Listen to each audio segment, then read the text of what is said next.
students, welcome to the class. Today we are going to see the basic concept of Nyquist criteria and raised cosine pulses. And to see the raised cosine pulses, first we should revise the basic things which we have already seen in the previous lecture. We know that we are dealing with all these things because of ISI, that is named as intersymbol interference, and we know that these Nyquist criteria are suggested to reduce or remove the intersymbol interference, right? And in the discussion we have seen that Nyquist suggested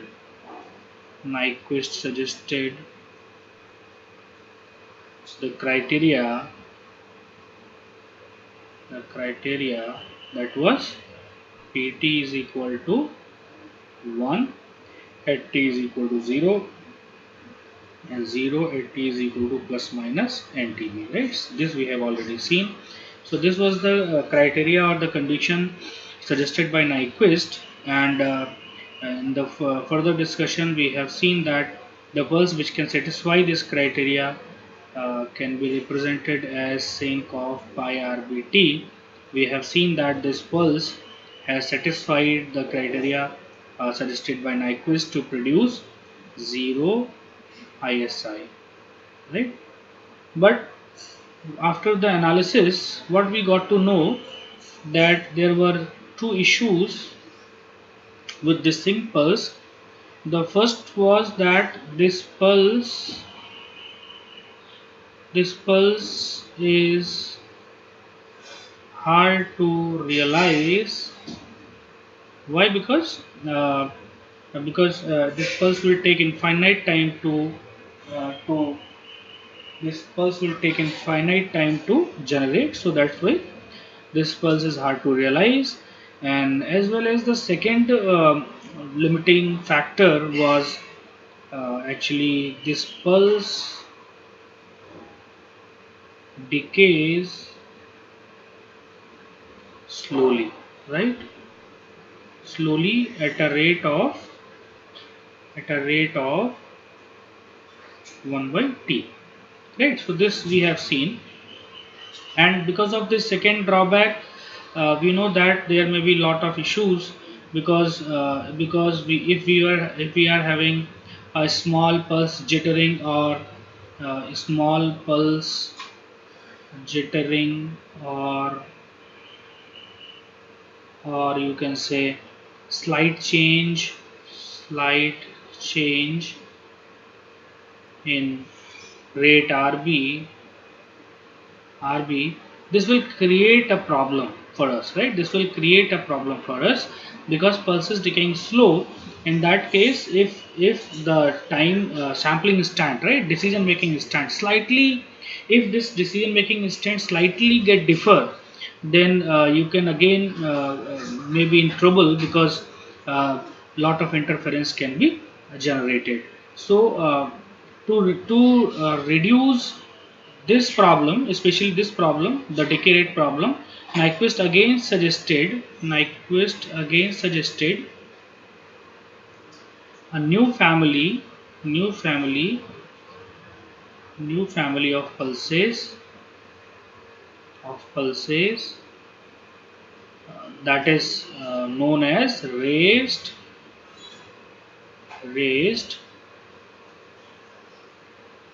cosine pulses, right? This is the concept, right? Because these raised cosine pulses can have the faster decay rate, and that's why they can avoid such kind of problem which arises because of slow decay rate, right? So mathematical elaboration of those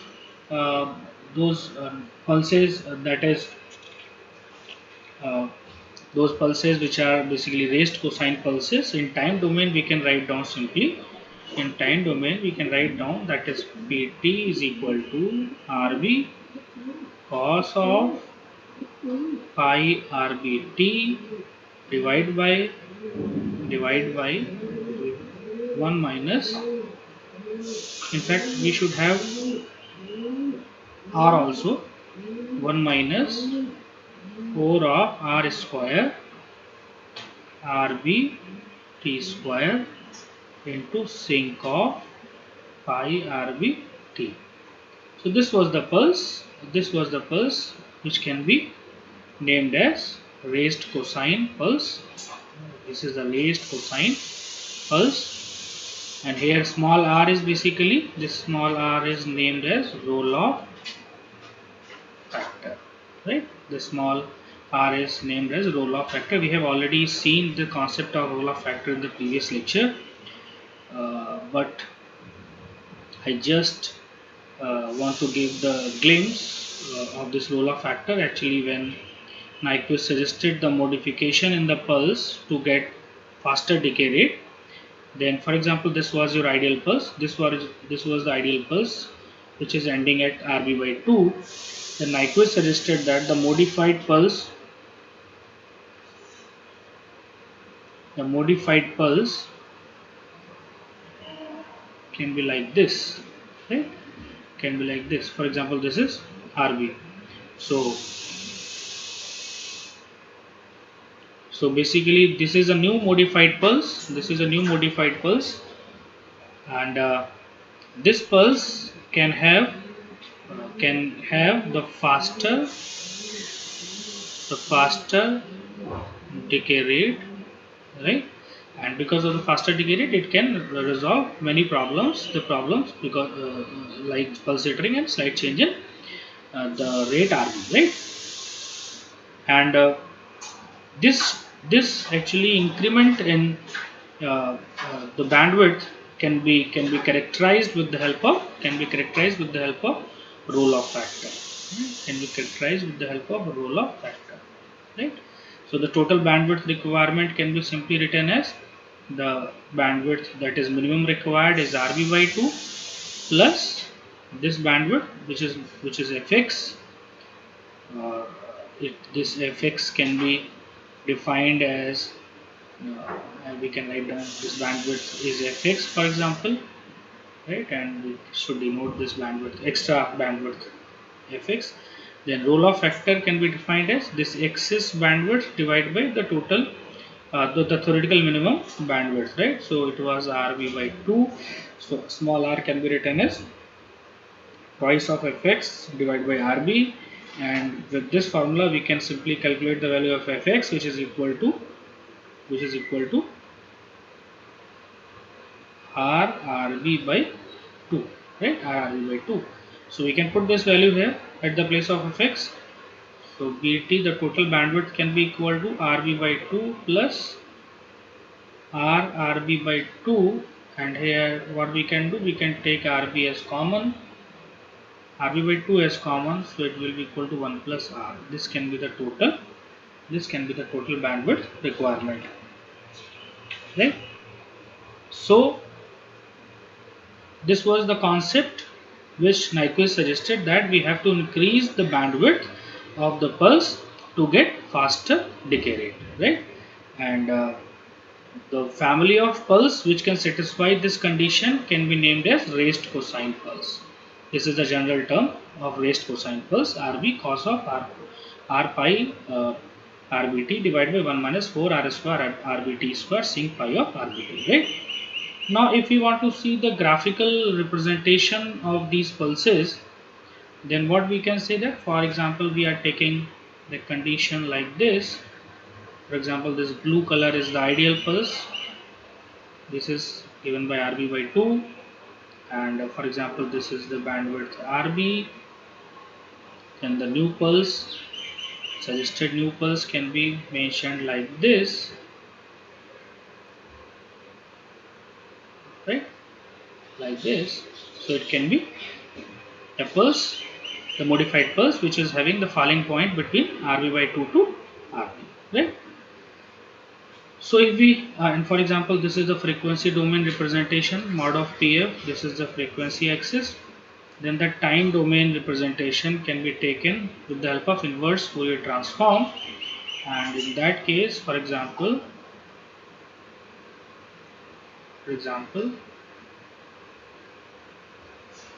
this is the pulse, the inverse Fourier transform of this rectangular pulse with the help of duality property, we can simply write down that it will be a single pulse. So in time domain, the original pulse can be defined as like this, right? This is t is equal to 0. This point is t is equal to tb. This is twice of tb. This is minus of tb. This is minus of twice of tb, right? So this can be the situation. And for example, the uh, mathematical equation was pt is equal to rb cos of pi small r rbt divided by 1 minus 4 of r square rb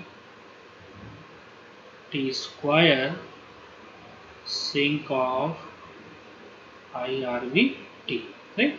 So actually what is happening here, for example, this the elaboration of this whole pulse can be written as that it is a combination of two things. One can be the original pulse, that was sync pulse, which we have already used in the previous discussion. Now what the modification which has suggested, we multiply this original pulse with the with this factor, right, with this factor. So this new factor will give some effect to us, and basically this new factor will modify the existing sync pulse in such a way that it can improve the decaying rate, means it can increase the decay rate, and can provide a faster decay rate in fact. So we should see that what the effect will cause because of this factor, right? So I have already drawn this pulse. This can be treated as the original sync pulse, which is this pulse.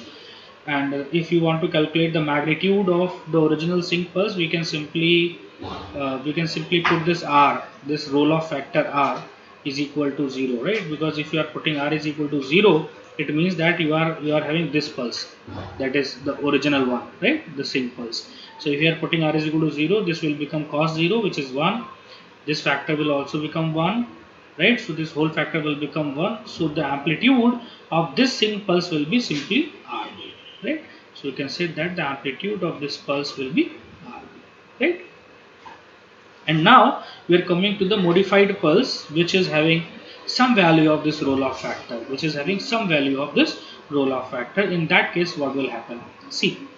So if we are having some value of roll off factor, then what we can say here, the maximum value of this cos function will always be equal to 1, right?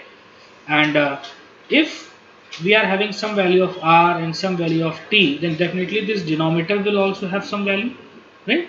So it will create the effect, like something upon some value, and this value will definitely less than 1. It is very clear, this value of this factor will give you the value which will be less than 1. And if you multiply this value by this factor rb, then the new value, means after multiplication, you will get somewhat smaller values, because this whole factor is less than 1, and whenever you multiply any number with the number which is less than 1, the outcome will always be smaller, and we can say that it will be less than 1 as well as it will be smaller. So if the outcome is smaller, then the what the effect we'll see here in the pulse, you can simply say here like this, that the new pulse will, as you are moving away from t is equal to 0 to tb, the new pulse will get the amplitudes which are somewhat smaller than the previous one, right? But at this this new pulse will also cross the 0 point at tb, right? This is point to note it, right? So it will get the smaller values, smaller values, but this will cross the 0 point at minus tb. Why? Because we know that our sync pulse is crossing 0 at tb, so it means at tb the sync pulse will be 0, so the multiplication of 0 with any value will give you pt is equal to 0, right? So this new or modified pulse will have 0 at tb and minus tb, right? This is for any general value of roll off factor small r, right? So this is the effect which we are getting because of this factor, right?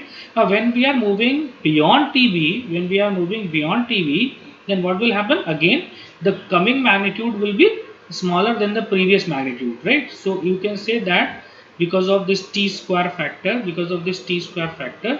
what, as we are moving away from t is equal to 0, or we can say for higher values of t, for higher values of t, what we are having? We are having smaller values of amplitude. What we are having smaller values of amplitude. So like this, and as you are increasing the value of t, this t square will be increasing. So this whole factor, this whole value of the magnitude will decrease. So you can have continuously small decreasing values of this new pulse, right? This new pulse like this, right? So what it looks like? It looks like that, for example, the previous amplitude was at this level, and the new pulse is having the amplitude at this level. So you can say that this peak is raised to this point. This peak is raised to this point. This peak is raised to this point, right? So this, because of this effect, this new pulse is named as raised cosine pulse. This raised cosine pulse. So this is the effect, right? This is the effect. So you can say here that because of the multiplication, I should again rewrite the mathematical formula because this is important. Pt is equal to Rb cos of pi small r Rbt divided by 1 minus 4 r square Rbt square sink of pi Rbt, right? So in this figure we have seen that this modified pulse, this pulse can be named as raised cosine pulse because the negative means the side lobes. We can say these are the side lobes. So the value of side lobes is continuously decreasing as we are moving we are moving from Rb by 2 to Rb, right? So this is the concept. That's why the name of this pulse is raised cosine pulse, right? So you can say that we are getting two main conclusion with this discussion, or you can say because of this factor we are getting two main things in our new pulse. First was the main lobe. The main lobe is getting narrow, and the second outcome was that side lobes are decreasing continuously, right? Side lobes are decreasing continuously because of this factor which is having the value less than 1 for any arbitrary value of roll off factor or for higher values of t, right? So this is the effect because of this factor which is coming to our original sync pulse. Our main sync pulse is getting narrower in main lobe, and it is having decreased amplitude in the side lobes, right? and because sorry and because it looks like that this amplitude is raised to this level because of this new change, so that's why the new pulse is named as raised cosine pulse. So this is the main concept, and for example you can also verify it. You can put here r is equal to 0, then you will get new this blue color pulse. And when you can put, for example, at r small r roll off factor is equal to 1, right? Roll off factor is equal to 1 means the total bandwidth will be Rb. So you can put here roll off factor is equal to 1. Here you can put roll off factor is equal to 1. Then you can have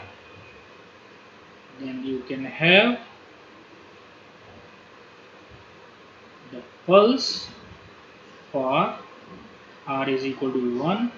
You can have the pulse Pt is equal to Rb cos of pi Rbt divided by 1 minus 4 Rb square t square sink of pi Rb t, right? And you can analyze this pulse, that this pulse will have narrow main lobe and side lobes will be decreased significantly.